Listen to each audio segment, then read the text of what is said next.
Good morning, Mr. Jacklich. What's going on up there today in the great Napa Valley, California? That is where the Napa Valley is. It's in California. Whew. It's still here. That's the good news. The good news, it's still here, and they're still producing a lot of wine. So that's the good news. This morning it was a little rough. Yeah, a little rough. We had a hailstorm this morning. Nice. So luckily, my big Alsatian German Shepherd, who was just outside the door when it started to hail, was near the back door, and I was able to get him in before he got pelted. Anyway, but now it's in between. I think we're going to get some more rain here in a little bit, but anyway, that's the weather report from Napa, if anybody really cared. Exciting. I mean, I may be the only person who cares, and I don't care that much, but I still care a little bit. So, well, cool. So let's just jump right into it today. And if you've been hanging out with us for any amount of time, you know who we're trying to help, three different types of players. And if this is your first time with us, hang out with us for a while, and you'll kind of get the gist. We're trying to help tournament players and league players and those rec players on Wednesday night who are playing stinko doubles and switching around. So looks like I'm on the hot seat today, Jeff. I have no idea what you're about to ask me. Totally unscripted. The mic is yours. Yeehaw! Okay, I got to make the reach over here because I got to put the reds on today because it's a hot question. Hollywood. Okay? Hollywood. All right, there it is. I got to glance and make sure I tee it up right. Okay, so I'm going to say maybe it was 4 years ago. I'm going to somewhere in there when you won Berkeley. You won the tournament, and you had actually, I think, mildly pulled your hamstring, I think, or quad, and you played the finals. You played the finals injured. I remember it distinctly because I watched the match. And my question is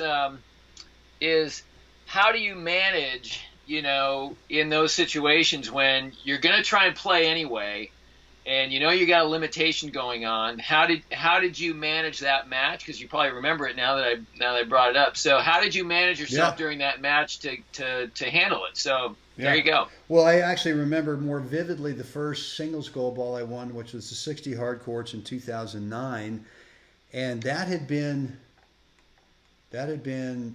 I guess, a full 64 draw. So by the time I got in the finals, I'd played 6 matches. And I'd done something, and it was the exact same thing as what happened in Berkeley, at least mindset-wise. But I finally got to the finals, and I'd already pulled something a match or two before. So it wasn't like I pulled something during the finals. Right. It would sort of happen before, so I was sort of nursing it, and then by the time I got to the finals, and I remember the hard courts, it was let's not use this as an excuse today. Let's not do that. Let's actually get more competitive, so that you sort of wipe out that potential voice of going, hey, you know what, man, you've had a good tournament. Look at you. You're in the finals. This has been a great effort. Right. And I was thinking about the national hard courts, God, okay, look, you're going to win a silver ball. This is fine. And you can limp around and you can make it look like you're really, really hurt, right? And so everyone's going to know that, so the story was all, the potential for story.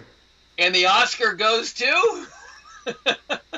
There you go, right? Little Brent Abel. Right. So, but I just wanted it more than that, right? I just wanted to win the thing. So I think I only made really maybe a couple of adjustments, and that was to really think more about my opponent. What is it that what shot pattern can I come up with today against this guy that will minimize this hammy, that will minimize this glute? And for me, it's kind of the high hammy, the lower glute that I get, and so it was more that. It was more, what can I do? And I remember the hard courts against Hugh Thompson. For me, it was more serve and volley because I realized this guy could out ground stroke me on my best day. Right. And he could out drop shot me on my best day. So I knew that if I tried to stay back and sort of hide the glute, that he'd be drop shotting me, and this and the glute would be glaring, going, I think Brent's got a problem. So on that day, I served volley, right? And you can Right. kind of feel it. Like when you come into your split step, you can kind of feel, hey, I can't do 100% on this, but Yeah. I can do enough. And I think the one in Berkeley was, and I'm trying to, I don't remember the match as well, but I'm sure. And you were on the fourth court Yeah, from the street. So right. was that court 3? That's court 3. Yeah, yeah. I just don't remember as well. But I think both those matches, and any time that I've had a poll, it's been, you can't use this as a story. You can't use this as an excuse. Once you decide to play, That's it. you're in. That's it. Now look, I've had to retire from a couple of matches because I literally couldn't move. Right. In fact, last year, well, that was different. Last year at the finals of the indoors in Houston, I was getting sick all week. Yeah, but you And had that the was- Ebola virus. I had, right. We shouldn't make fun of it, but by the time I got to the finals, I ended up getting bronchitis, and I literally couldn't run. I mean, I had no energy to run. I played a set, and I just felt so bad. I Right. just said, Kenny, I'm done. It's all yours. Congrats. And I really had no fire in the belly that day. But there was another time in the 65 hard courts. Played a guy, won the first set, good player, and he played a shot out wide, and I just, like an idiot. Right. I'm not going 100% for this ball that I cannot get. Right. I'm going to go 150% for a ball I cannot get. And I finally get there, and the whole left butt is just kind of just going, well, you're actually 200% an idiot for trying to go for this Right. ball that you can't get. So Right. I think that's part of it too, is you kind of realize that this is just one point, right? So for most of the matches, when you've got some kind of an injury, is that you have to get smart and just go, I really can't get that ball. I just, and it doesn't make Right. any sense on this one point to go for it and just risk really doing damage to where, Right. they gotta cart you off. So I think it's that mindset. It's that mindset of, Right. this is not going to be. I'm not going to have an excuse today. I'm just not. Right. So. Yeah. I mean, visually, when I watched you play that match in Berkeley, I could see that you consciously kind of shortened up your stride, and you were taking more steps, which might seem more like counterintuitive, but it was actually, I could see that you weren't just stretching out the leg, and so I'm assuming it was probably a hamstring in Berkeley, and you just shortened up your stride, and you just made a lot of quick steps and kept it tight, and you didn't you just played a good solid match, and again, you didn't try to hurry up and get out of the points. You did your thing. You served and volleyed, and you played your all court game, and you played a solid match. I mean, you played a solid. Hey, and sometimes you get out there, and as you were saying that, I'm thinking last year at the hard courts in the 70s, it was the quarters, and I just remember I had a warm up that morning, and then I come back, and we've got about an hour before we play, and I go shower and I get dressed, and all of a sudden, my left knee is just like something's catching. Something's catching in there, so I think I had some kind of magic rub or something like that, some kind of a gel.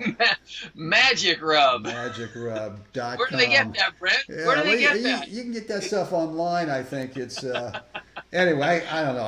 A buddy of mine had some kind of a gel, and he said, try this. And so it didn't really help, but I just remember going out, and like in the first half of the first set, I'm kind of feeling it. I'm sort of feeling it. But as we're getting into it, it's like the adrenaline is starting to kick in, and it might still be there, but it's in the back of your mind. But it's not right there where you're really thinking about it. So Right. I don't know. I think another part of this is, you briefly kind of mentioned it, and that is, I know I'm very, let's say, aware.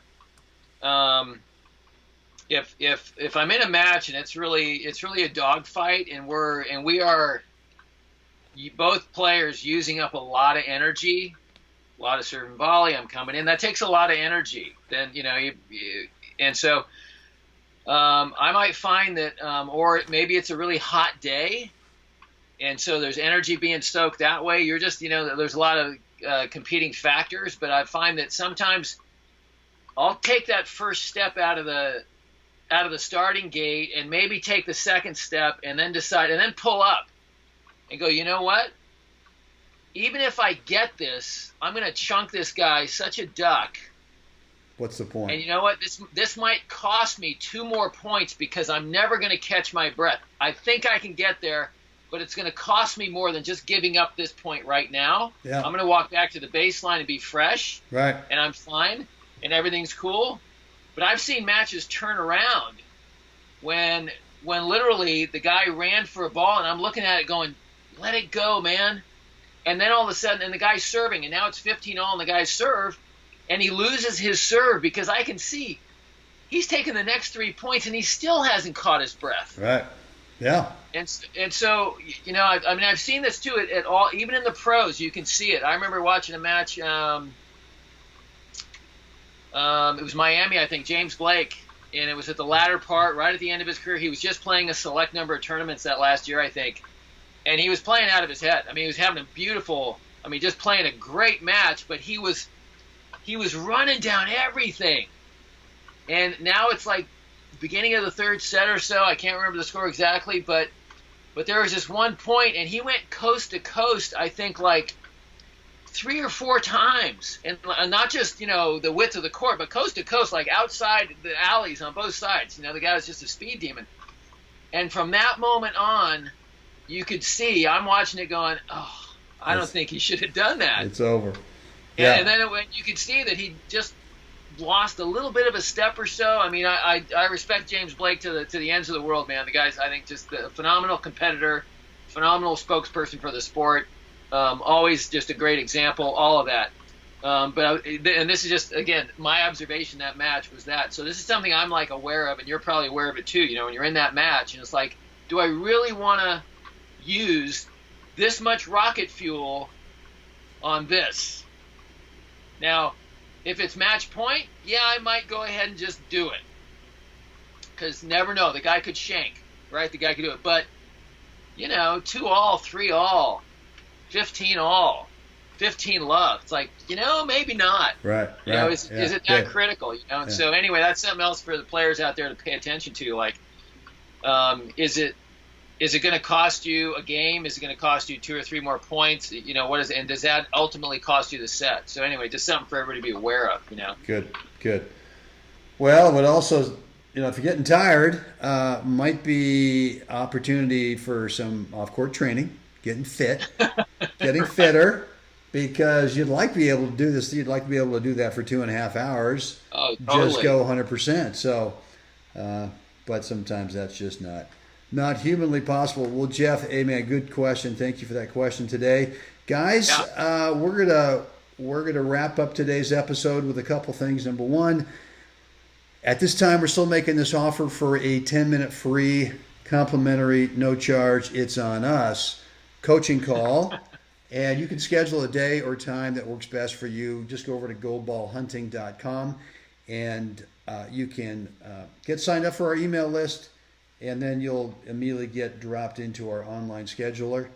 If you want to do that, call. And so, Jeff, what do we like the folks to do at the end of every one of our podcasts? Like us, share us, subscribe to us, please. And, let us know what you think down below. Good. Love to hear from you.